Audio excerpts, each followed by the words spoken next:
Good morning, everybody. Welcome over here. It's a very rainy, wet day, the start of several days since we've got some tropical storm activity kind of going on in the ocean. It is fall. It doesn't seem like something that would happen in the fall, but it does. Oh my gosh, how are you guys? I hope you all are doing well. Today, I've got a pretty cool topic that we're talking about. And we are talking about the ripple effect that negative behavior actually has on your team. So, if you know somebody who's struggling, who's having a hard time, who's trying to connect with their people and not really seeming to make things happen, there's a wide variety of reasons that can take place. Do me a favor, hit like on the post, share it, and then tag somebody that you know is struggling, because let's get them the kind of that they need. So with that being said, let's get into it.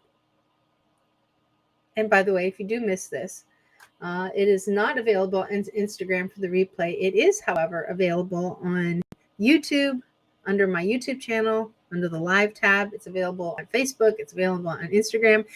And we are so close. I am so close to getting 1,000 followers over on TikTok.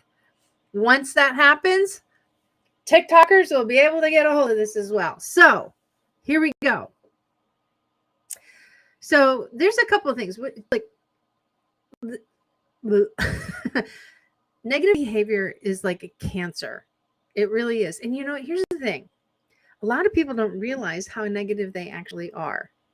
I know I didn't realize how negative I was. And it can be a turnoff to some people. But at the same time, it can also be an attractant.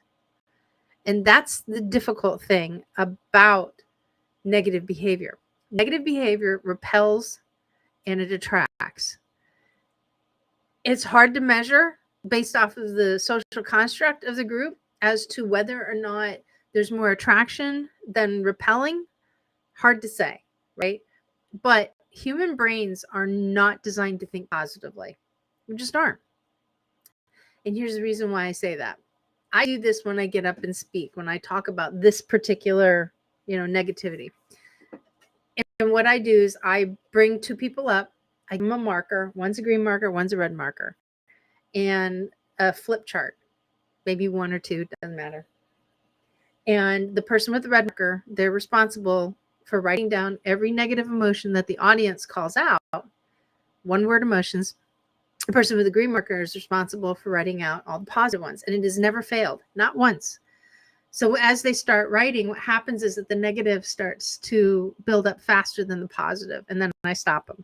And then they see that uneven balance. That is the only way that I can prove that negativity dominates, okay? It doesn't mean that the positive wouldn't catch up. But look how fast that negative line builds, right? And if we went on for a long time, likely the negativity, people will see that and then start to make course correction and start building up the positive, all right? Because that's what happens is that when we become aware of something, it triggers in our mind the self-correct mechanism, and then we start to change course, even if it's only temporary for a little bit. Because again, I really, truly, honestly believe that we are not wired to be super positive people. We have so much negative influence coming to us that the negative tends to overwhelm and overrule all the positive. If you don't believe me, just sit there and watch a news channel for an hour and tell me how wonderful you feel afterwards. You don't, okay? So that kind of sets the foundation of what we're talking about. So when you are battling negativity in a team, doesn't matter if it's a high-performing team, doesn't matter if it's just a regular team, doesn't matter if they're starting, doesn't matter if they've known each other for 1,000 years, doesn't matter, right? If you're able to identify negative behaviors early, it means that you have more of a chance to actually get in front of the solution and use the solution to get in front of the problem rather than being underneath it, okay? You either get ahead of it or it's going to run you over. And then you're going to have to work harder to solve it, right? So pay close attention to subtle shifts in team dynamics. Now, I talked yesterday about making sure that you're monitoring your team dynamics, but watch those subtle shifts, okay? And there are things to watch out for. You want to watch for decreased collaboration. You want to look for low morale. Okay. And those are some of the indicators that negative behavior could be beginning to spread. Also, gossip. That's one of the biggest ones. Watch out for people who are starting to emotionally disconnect. You start doing team building events or something, or you guys do a lunch and you start seeing like certain people are not showing up, it means that they're starting to emotionally disconnect. Doesn't mean that they can't produce, or it doesn't, they're not going to do their job. It just means that they're now kind of putting themselves in a different social construct other than, dealing and working with the team. Okay.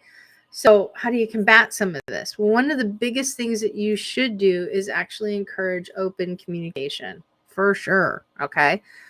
Allow people, build this environment, foster it, okay, where team members feel comfortable expressing concerns about negative behaviors.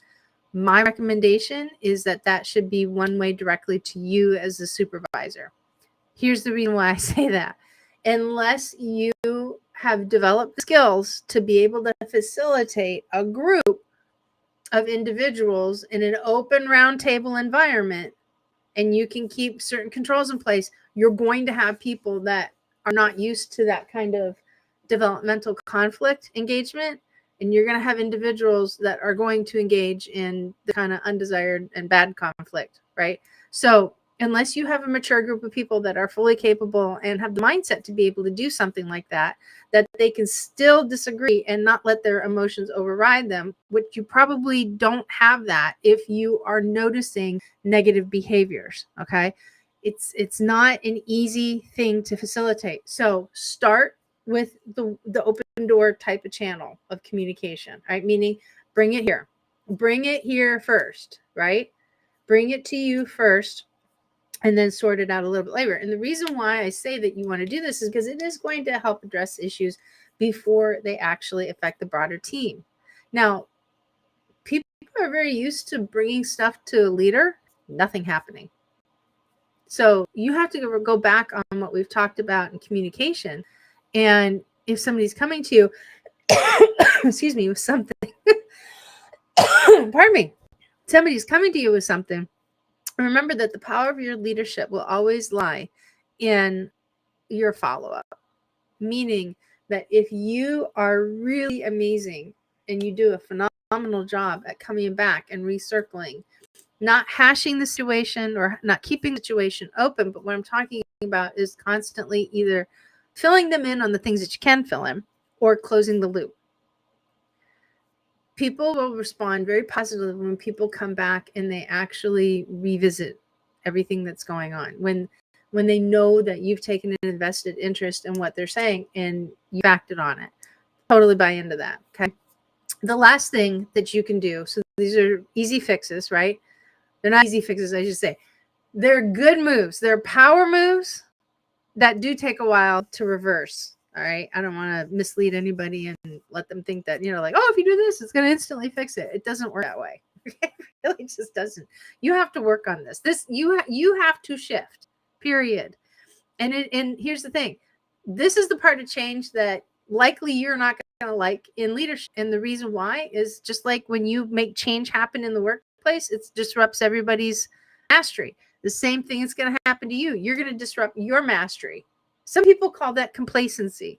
I don't. I call it mastery, right?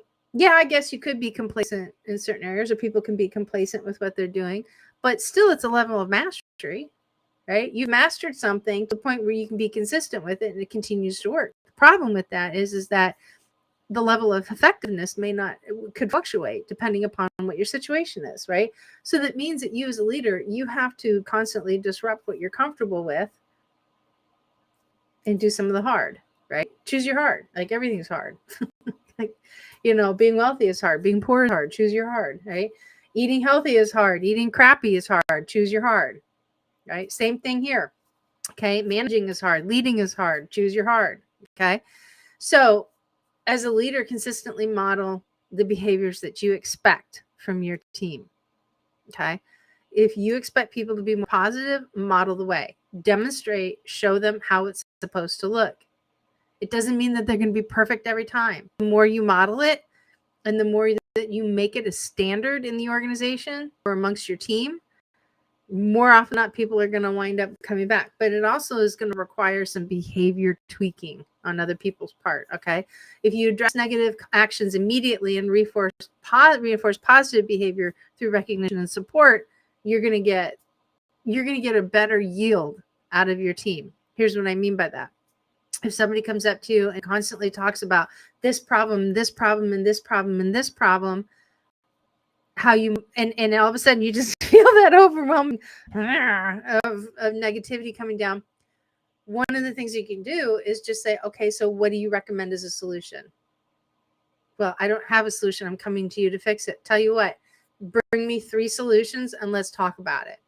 So what you're doing is that you're actually, in a very passive way, explaining to somebody that just coming to you as a complaint factory is not going to get them very far. They're not going to reap the benefits of coming to you with the expectation that they can just like dump on you and then dump all of that on you.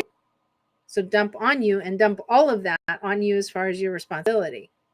It means that you're now forcing them to come up with some sort of suggestion, bring it back to the table, and let's talk about how we move forward. It is an extremely effective thing. And what's going to happen is that if you do that consistently, everybody that comes to you with a problem is already going to know, I can't come to this person with just a rant. I have to have a solution. That's a behavior modification that you're making in your team. And believe it or not, when you do it very regularly, it's extremely consistent and it's extremely powerful. Okay. So when you implement these strategies that we're talking about today, basically what you're working on doing is avoiding the spread of negativity. It doesn't mean that you're going to hit everybody and you're going to be successful each and every single day. You're not. So set the right expectation with yourself. But you can work to make these shifts happen over time to eventually where your team is on board. The minute you stop, it's going to revert. So it's something that you have to change now and today and continue on doing moving forward. If you don't, you're going to wind up right where you started, right? So this is a long-term strategy. Doesn't mean everything's going to be perfect, but it is going to get better, right? And if you start working on getting better, then you can take it to the next level and take it a little bit deeper and then take it to the next level and then take it a little deeper. When we talk about the ripple effect of negative behavior, like stuff like that, and man, you know it spreads to everybody. But imagine if their pop isn't necessarily as hard deep and that ripple somehow starts to diminish. And then what you're doing with the course corrections, when you start to adjust how people are, the ripple that's coming out, number one, isn't nearly as damaging. Number two, it's now laden with the right kind of behaviors and practices that you want. In addition to that, there's a new ripple that's going to start forming. And it's going to look like however you design it. But just know it's going to take a while. And when I say a while, minimum 3 months to have it start to grow roots. 6 months, it will root. 12 months, it starts to become a real standard. 18 months, you won't even recognize the damn team. So just know that, all right? Now, how do I say some of these things? Well, one of my favorite phrases, especially when you're dealing with conflict, is what do you want to see come at the end of this? What do you want to see coming out of this? Okay. I have 3 phrases that I use consistently to help me cut through the drama, and I teach people how to use these. I'm going to give this to you as a total free gift, 100% free. If you go to my website and connect with me at yobrenda.com, yobrenda.com, put your name in, put your email address. It's going to ask you for something else. And then it's going to ask you to go ahead and put in what's the one thing that you heard from this that totally wowed you. What's the one thing that just completely wowed you? And you're like, wow, that was really cool. Let me know what that is. And then once you get that in, you're going to get instant access to Impact Scripts. You're going to get 3 scripts. You're going to get a download that's also going to help you refer back to them when you need it. That's a little bonus. Okay. I'm all about the bonuses, and I'm all about making sure that these things work for you. It is going to improve your communication. It's going to build your confidence, and it's going to be extremely receptive to your team. Why? Because you are taking out the personality, you're taking out the focus on the person, and you're putting the focus in on the behavior. That means that you are not battling the ego. You're actually somebody who's willing to have the right kind of conversation with you. So that's what I got for you today. YoBrenda.com. Again, I found this stuff really super helpful. Do me a favor. Go ahead, like, share, tag somebody with this. Go ahead and even put it in the comment. Hashtag Dear Brenda, because that's how you find me. So I can't wait to tell you more tomorrow. I hope you guys have an amazing rest of your day.